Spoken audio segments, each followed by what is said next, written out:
Tää on yleiskuva Malmilta ja siinä on vielä vanha ekko, jossa oli tämmönen oven alaosa irtonainen ja se aina sit läpsähti kiinni kun hyppäjä lähti siinä. Siinä on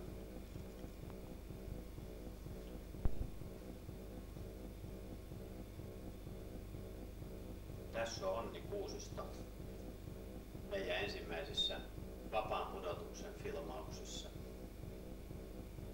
Silloin hypättiin ripa, Onni, Veijo ja sitten mä kuvasin. Meidän lähtökorkeus oli joku 4 tonnia muistaakseni tässä. Siinä on Risto ja Onni ja Veijo on vähän alempana sit jo. Siinä ne sai kiinni just ennen avausta. Siellä näkyy Malmin maalillista ja tässä on herra puheenjohtaja Kavolaarilla tulossa maahan. Oikein komea, oikeaoppinen kaatuminen. Ja siinä on Antero Takkala tulossa maaliristillä. Noin. Ja sitten meikäläinen.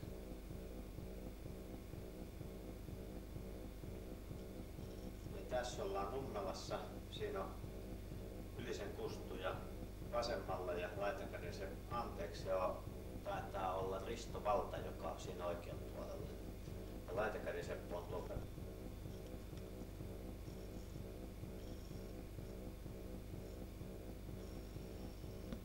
Siinä on Nummelasta Onni hyppäämässä ja Antero on tulossa siinä myöskin.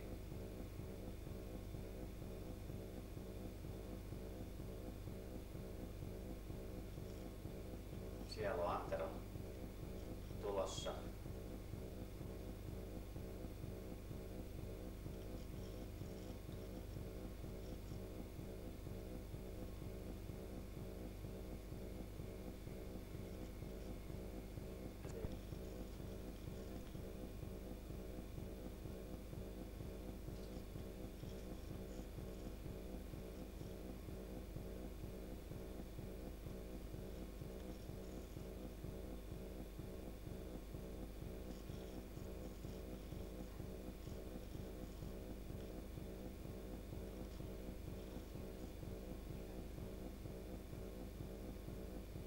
Siinä tulee